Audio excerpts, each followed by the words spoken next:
escape the game cause I love it. Got me in clothes like the Ogden, slapping up whack MCs like Jim Duggan, but it's all cool.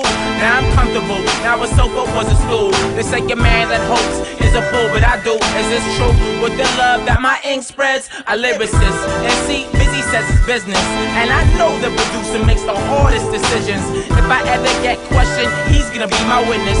Call me crazy, but I got a vision, or visions, lots of different chapters that I never been in. Well, not yet, God's telling me, wait a minute, impatient. But when the CD drops, I hope all my close ones embrace this. Yes. Call is now being recorded. Hello? Hey, what's up, Zach? What's going on, man? It's Andrew? Yeah, this is Andrew. Alright, what's good, dude? Nothing. How are you? Good. Thank you. You ready for this interview? Yeah, man. We can do this. Alright, sweet. Alright, well, first, yeah, thank you for taking the time to chat with Straight Fresh. We appreciate that. No, thanks for having us. Yeah, definitely. Just to get started, for people who don't know, you want to tell us a little bit about who the Lytics are? Well, Lytics, we're a 5-man crew from Winnipeg. We're hip-hop artists. Been doing it for a bit. Probably 7-8 years. Represent Canadian hip-hop, specifically from the center. So Winnipeg, Manitoba. Yeah. Sweet. How'd you guys get your name? We used to go by the name The Analytics when we first started. We were really into, like, positive hip-hop and stuff like that. Not that we're not anymore, but it was just sort of... and then we just kind of felt like it was clunky. Long, clunky name. And we just cut it down to Lytics. Sounds a little smoother. Sounds better, so... Definitely. Yeah, I was like trying to Google and figure out what that word meant, but now it makes sense. Yeah. But all right, you said you guys have been making music now for, what did you say, like 7 years?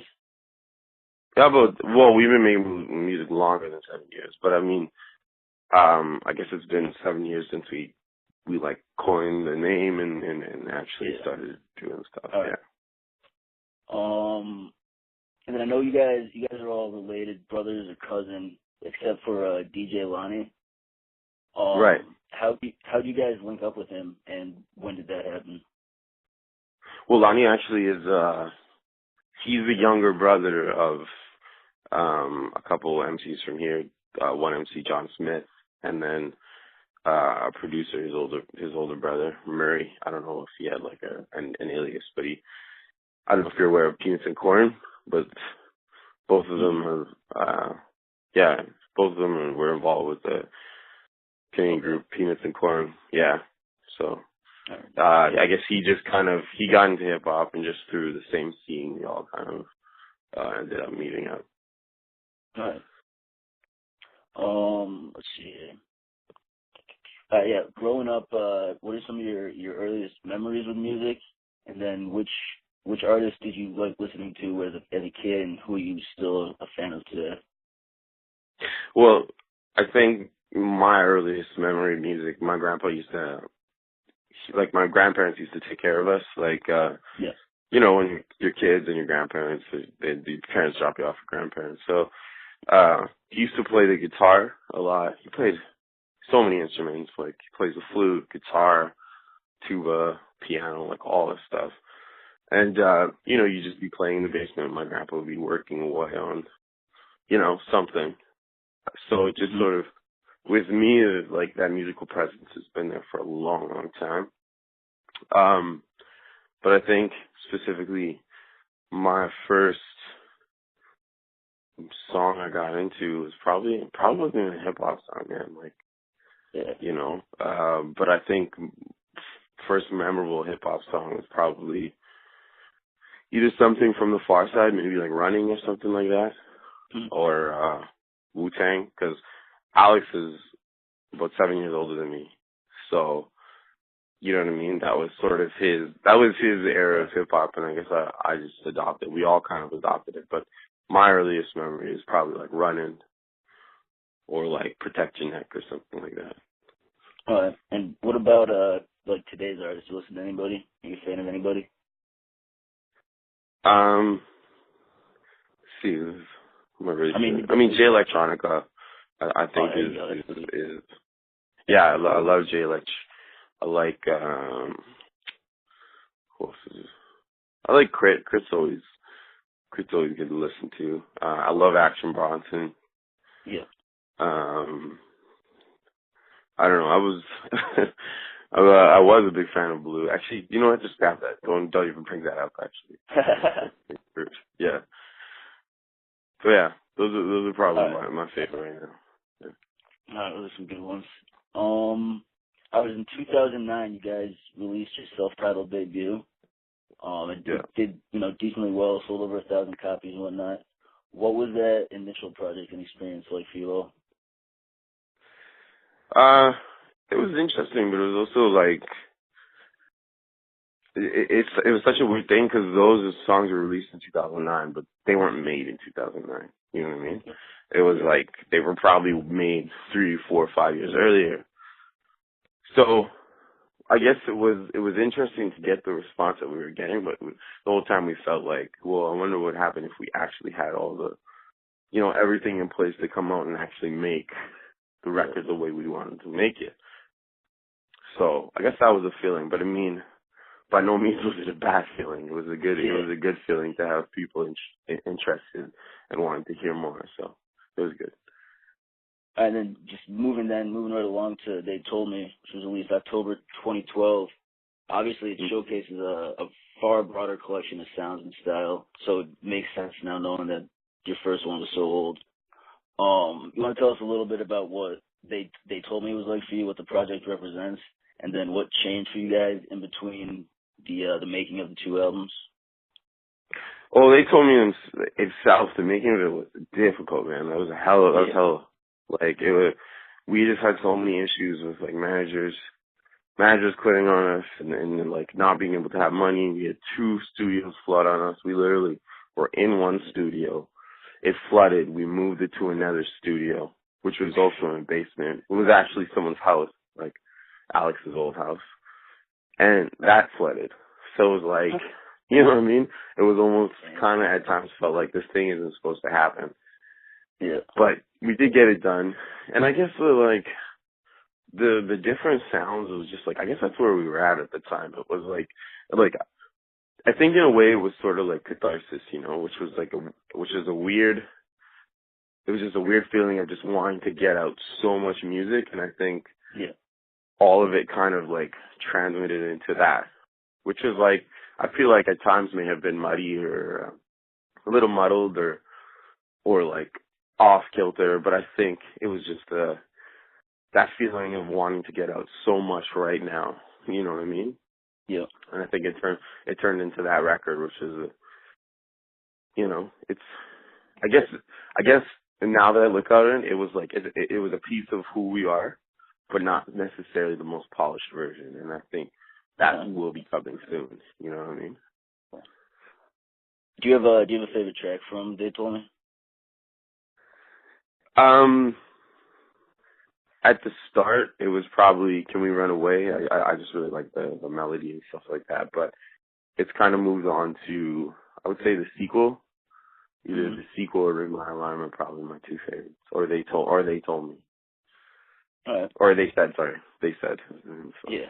All right. All right, well, as brothers, I'm sure there's, whether you're making music or not, I'm sure there's countless fights amongst yourselves. I'm sure that was probably a problem making the album as well. But at the same time, there's got to be some brotherly competition that helps to push you guys to be the best you can on each track. Nobody wants to be the weakest link. Right. So what are some of your experiences with the ups and downs of working with people that you're actually related to?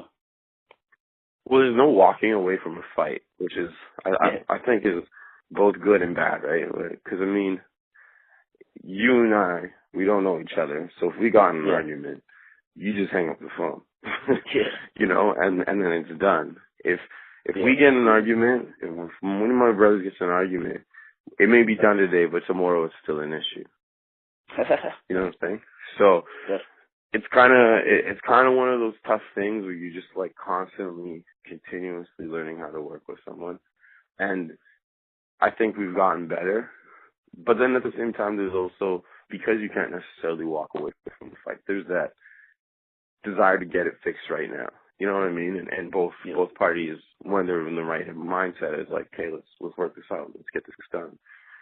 And I think at the start of making this record, that was such an issue for us because it was like, I don't know, man. It was just like we didn't necessarily know how to work together. You know what I mean? We knew how to be brothers, but we didn't know how to work together.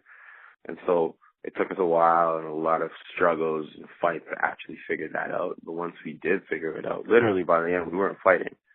There was no fights. It was just sort of like, it kind of became a business, you know what I mean? Where it's like, you can be brothers afterwards, but while you're in the studio, you guys are just your business partners. So that was it. And then what about like when you guys make a track, do you recognize like who has the best verse, who's got, you know, by definition the weakest verse? Do you guys discuss that, or is that like unspoken? Yeah. It can actually. That usually happens in like mastering or mixing or mastering, right? Where you're actually arranging the tracks. Because you'll go in and you may think one guy has a hot verse and you're like, oh man, that's a dope verse. And then by the time mixing and mastering comes along, you realize the intricacies of other people's verses that make them a little bit stronger than that one verse, right? Yeah. You know what I mean? Or you'll just like, you know, or someone's flow that you weren't really so sure about just all of a sudden grows and you get it. And then that other earlier verse may not mean as much as it did when you first heard it. So it's one of those things where, we do, at first, I guess we don't really realize, but then by the time we get to mixing and mastering, you realize it, and then we kind of structure things in terms of having the better verses on the ends, and then the weaker verses in the middle. You know what I mean? Or we'll like mix and match, because you know what I mean? Not that anybody's going to be like, oh, that's a really weak verse, because I don't think we put that out. Like, we're good at checking each other and being like, that is a soft verse, you need to come back, or come harder or something else. So, but yeah, we're definitely, I guess after the attachment to the song or the attachment to your particular verse wears off, we do come back at it and like, okay, this is a little weaker than that one, and everyone's cool with it. That's good. Do you guys like, what's the creative process like? Do you guys sitting around together writing, or is it done separately? Well, it's like, that's actually a really good question because I don't really know the answer to that. When we first started, it was actually like a really collaborative thing where everybody, like on the first record, it was where everybody comes and whatever. But that was so long ago that I'm not even sure that would work today. And then with this new record, we had a lot of different restraints, like not having a studio, and so one person had to work on something completely alone and then come back with an idea. Or Alex, who makes all the beats, will come up with a beat. And then when he's coming up with a beat, he gets caught up and makes a hook, right? So then he comes back with a hook and the beat and be like, hey, this is what I have to offer. And then you kind of got to work around that or work with those parameters. But I think where we're at today, I couldn't actually tell you because we haven't gotten back in the studio yet. We're probably about to get back in the studio, and I'm really anxious to see how that shapes out or what that looks like. Do you have an estimation or a guess, I guess, as to when the your next project will be, I guess, either getting started being worked on or completed? I want a project out by, I don't know, March or something. I don't know. I want a record out as soon as possible, and I think we have enough tracks to do it. And up here we have something called the Polaris Prize. I don't know if you're aware of it. It's like it's a music prize, and it's for the best. I think they picked the 50 best records in Canada, and they're nominated or considered for this prize, and then it just a lot of acclaim comes with it, and it's just a sort of like, it's sort of like you guys deserve this. You guys are great acts. You did a great record, and we were in consideration for the record, but we weren't put on the list. And I felt like, we were one of the only hip hop groups that weren't on. There were no hip hop groups on the list, which is kind of a recurring thing. And so I guess for all of us, there's sort of a feeling that we want to make a record that they realize is worthy of their attention. Yeah. You know, and I feel like that's something we can do. You know what I mean? We just got to get back in there and do it and put it out there. Like, here you go. Here's the hip hop record that you guys, you know, have been avoiding or ignoring. Definitely. Well, speaking of Canadian hip hop these days, obviously people focus on Drake, but there's a number of talented hip hop artists. Just off the top of my head, I mean, there's people like Classified, Swollen Members, Eternia. What, from your perception, as you know, as a Canadian, what's the music scene and I guess the hip hop scene specifically like in Canada? It's good.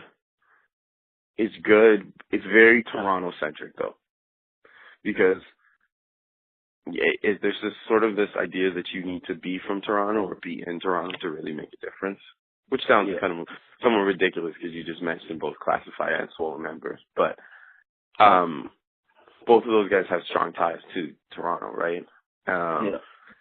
And so if you're not from Toronto, you kind of don't matter. You know what I mean?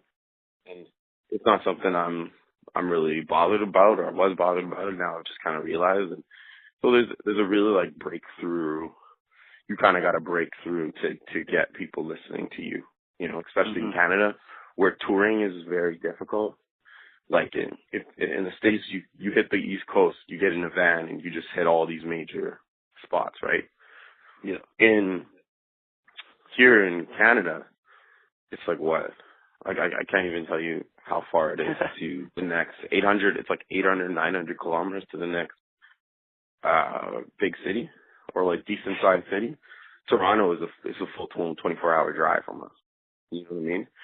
So 24 hours. That's like. Yeah, Toronto's 24 hours from us. Wow. From that, and just to put that into perspective, Austin, when we drove from Austin, we drove down to Austin in, I think it was 2009 or something like that. That was 24 hours.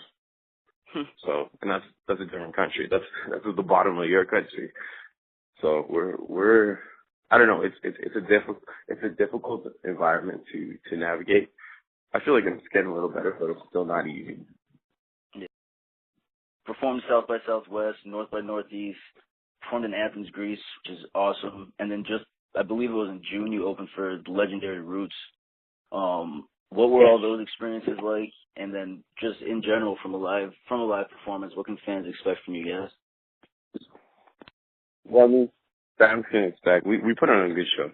Like, I mean, it's one of those things where, I guess the show aspect is really important to us because of hip hop. Like, and I'm not saying anyone's names, but I've seen a lot of acts that they're just standing there. You know what I mean? And they're like not moving. They're not really putting on a show. It's just like, I'm gonna rap half my lyrics with my tracks, with my bed track on at you. You know what I mean? And you better feel it. If you're not feeling it, I'm gonna yell at you. You know what I mean? And so it's one of those things where you see a lot of that.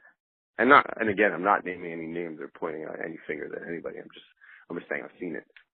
Yeah. So I think that was a big thing for us to try and get a good live show. And so we figured, we've kind of figured out how to put on a good show, and we've practiced it a lot, obviously touring and just playing whoever will take us, type thing. And but the experience of doing those shows has been incredible. Like, Athens was like, I felt like that. I don't know. There's just a feeling to it that you can't really put in words. You know what I mean? Yeah. Like, it's sort of justifiable going through everything that you go through to be like an independent artist, right? It's just kind of like, well, I did this, so maybe it's not the end. They're playing much music. When we actually were on the stage and played live, that was like, wow, which much music is kind of like RMTV, which we also have, but yeah, just a great experience, man. Definitely. How'd you look up with the Roots? How did that happen? Well, it wasn't like we were touring with them. It's Jazz Fest here so we have something called Jazz Fest here. It's basically just a big, festival. Mm-hmm. And they run a whole bunch of acts. So the Roots was one of the acts, and I guess they felt like we were the ones that would be best to do the opening slot, so we were asked to go and play that, and which was just like, that was pretty mind-blowing, you know what I mean? Yeah. To have that many people watching you beforehand, and just to know, and I guess I didn't realize at the time, because I had a lot of people being like, wow, that's a really big deal, man. It's a really big deal to be opening for the Roots, and in your head, you're just like, yeah, I guess. You know, because you just think of it as, you're just the opening act, right? Yeah. But, you know, the more and more I talk to people, like even the fact that you brought it up, it's like, wow, I guess that was a really big deal. I gotta recognize like what's going on, and you know what? And that's not to say I'm not a fan of the Roots. I'm a huge fan of the Roots. You know, actually, I can say like the Tipping Point is probably the only record I listened front to back and then back to front, you know, in one sitting. So, yeah, I mean, yeah, but it was interesting, man. It was great. That's cool. What would you consider so far in your guys' career the greatest achievement and the greatest obstacle you've had to overcome? Well, I'll start with the bad first. I think greatest obstacle has just been like not really having, I guess, the ears, you know, of people, and not necessarily having the support, because it's so hard to get someone to look at you, you know what I mean, doing hip hop. A, and B, being a Canadian hip hop group from Winnipeg, you know what I mean? Yeah. So like, even when you're working with like trying to get like some sort of attention from the actual industry, they say no before you know, they hear Winnipeg hip hop. No, not interested. Don't want to hear it. Don't care if you're good. Don't care. You know, you might as well not exist. And just like, you know, almost make you feel bad for even it's saying anything, right?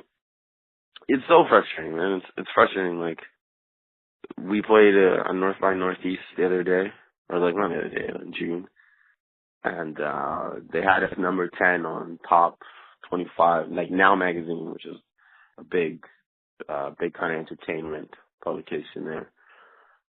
They had us number 25, or no, number 10 out of 25 top bands to see in North by Northeast, and like, there's some names on there, like Lytics was on there, and I don't know if you're aware of Bad Bad Not Good was on there, a bunch of other like big name groups. We were put number 10, but we still had that one thing about us, the being the hip hop group from Winnipeg, and it was fucking empty room again. You know what I mean?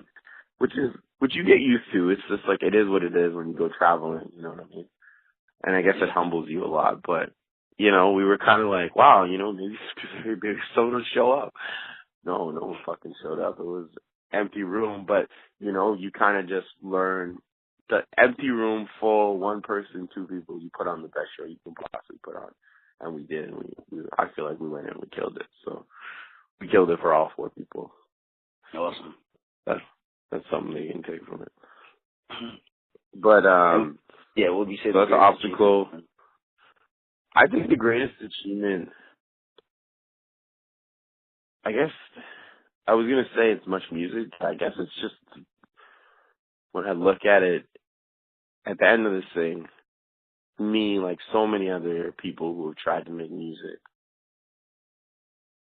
can say that they actually gave it a shot. And you know, one day, I'm going to have all the shit that I did and I can show my kids.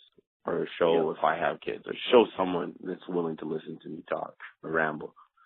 You know what I mean? Like, all these articles and clippings and pictures I have, and actual records that I made with my brothers. You know what I mean? It's just sort of one of those things. You actually look at it and you're like, wow, that is probably not only my greatest achievement as a musician, but like in life. You know what I mean? I actually left something that if someone looks hard enough, they'd be able to dig it up and be like, hey, these guys existed. I think that's cool. All right. Last question I got for you is beyond fame and success, what are you trying to do with your music? What are you trying to achieve? What's your goal? Beyond fame and success, I would say just sad, but I just want someone to hear it, just hear my stuff, hear my music. Yeah. That's just all it is. You know what I mean? Like, anybody, man. Like, it's just, again, it's that hard, just to have anybody to listen to it. Like, if I could get anything, obviously fame, if someone heard, or if a lot of people heard, fame and success would probably come. But I mean, for more realistic goals, is to have people listening to me, or listening to us. Well, yo, I mean, to be honest with you, I'd never heard of you guys until we got hit up to do this interview, and I was impressed. I'm still, like, I've shown our friends and stuff now. You've got a few new fans in America. That's dope, man. Yeah. Take it. Like, yeah. That's awesome. Thank you. Yeah. But yeah, that's all the questions I got for you. Is there anything you'd like to add before we go? No, man. Thanks so much for having us. Thanks so much for everything. Definitely. Thank you guys for taking the time to chat with us. And definitely no worries, keep us updated on your music. You know, anytime you got something new, send it our way. All right, awesome. I'd love to do that. Definitely, man. All right, have a good one. All right, you too, man. Peace. Peace.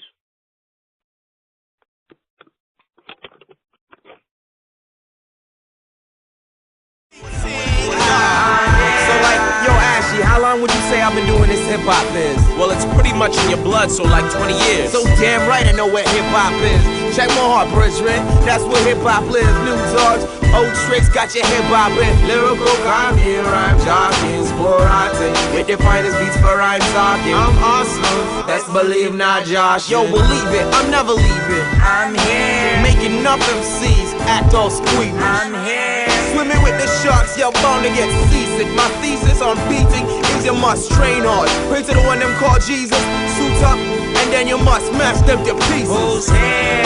It's me, Ashi Monga, B-Flat, and we just cheesing.